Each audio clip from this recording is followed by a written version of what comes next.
For those who don't know, former Cuban leader Fidel Castro died the other day. He was 90 years old.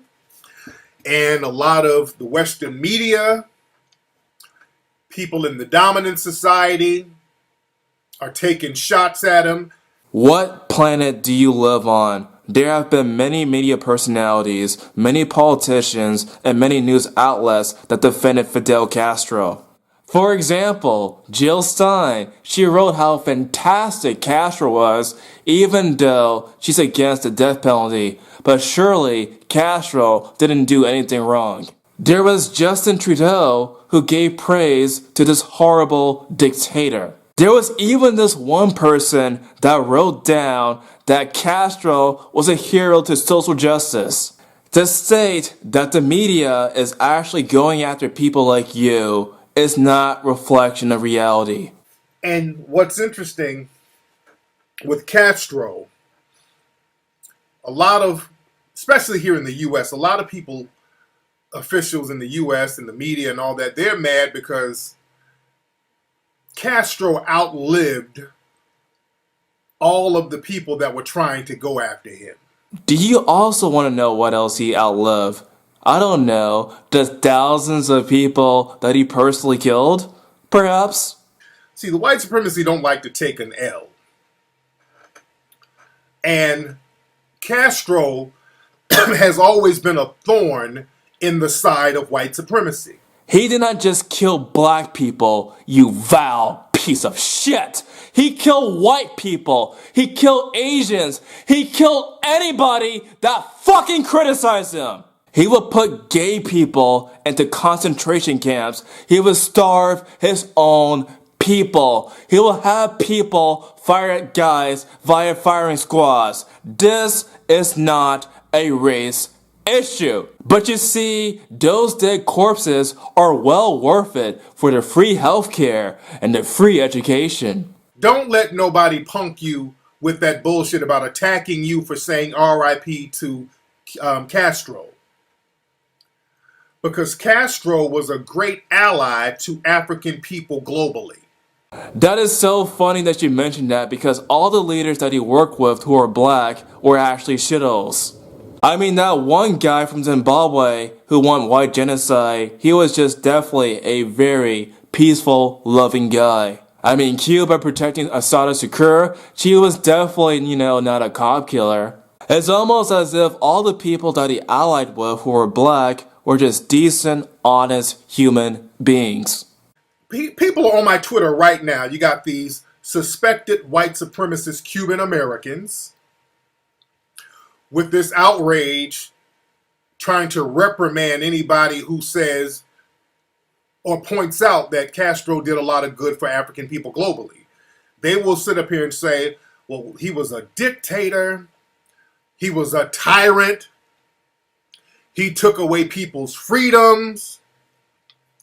And you notice that all these people down in Miami, these Cuban Americans, these white Cuban Americans, all the Cuban Americans that's celebrating just happen to be the white Cuban Americans. You don't see too many black Cubans or black Cuban Americans, not in large groups, running around celebrating the death of Castro. Maybe. Just maybe. The black Cubans cannot fucking make it! Now, why is that? Because the thing is, look at the white Cubans and the suspected white Cuban Americans. Suspected white supremacist Cuban Americans are some of the biggest racists that you will ever want to meet. Let's keep it 100. They are some of the biggest racists that you will ever want to meet. I'm not talking about all white Cubans now. I'm talking about the suspected white supremacist Cuban Americans. Do you know, while all these people are running up here talking about mistreatment, dictator, all Castro messed up Cuba with his dictatorship and he was a tyrant, 58% of Cuban American voters voted for Donald Trump's ass. Do you know that? when they show those polls talking about all those Latinos who voted for Trump, those are the ones they're talking about. So let me get this straight. Because white Cubans voted for Donald Trump, therefore they're white supremacists by default. That logic does not fly at all. Do you not think that there are some white Cubans who do not agree with every single thing that Donald Trump had to say? Unless the person at hand preaches supremacy, that particular person that voted for Donald Trump is not a supremacist by default. The Cubans that voted for Donald Trump voted for him for a reason, and the reason why is because they experience and they know that socialism and communism does not work. If you were a Cuban that went out of Cuba to go to America to start a new life, which is the person you're likely to vote? A person that resembles your old country or a person that does not resemble that country? Those white supremacist Cuban Americans, they come over here and they fall right in line with white supremacy. They turn into the Marco Rubios, who's Cuban American, by the way. Marco Rubio is Republican Cuban American. They are major Trump supporters. You better learn about these white Cuban Americans. You better learn the real deal about them. They're the Latinos who are voting for Trump, dude.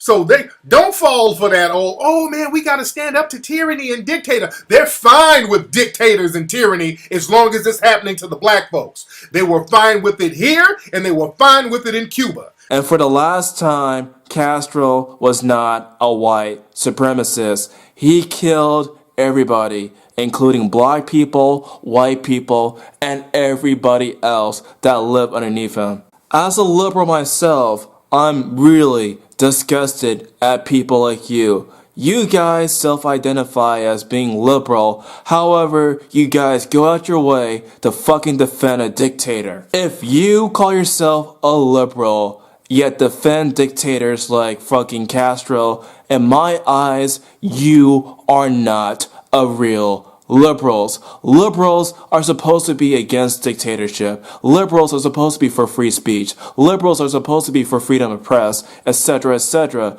The fact that there are people like you that go against those principles, yet call yourself liberal, is really shameful.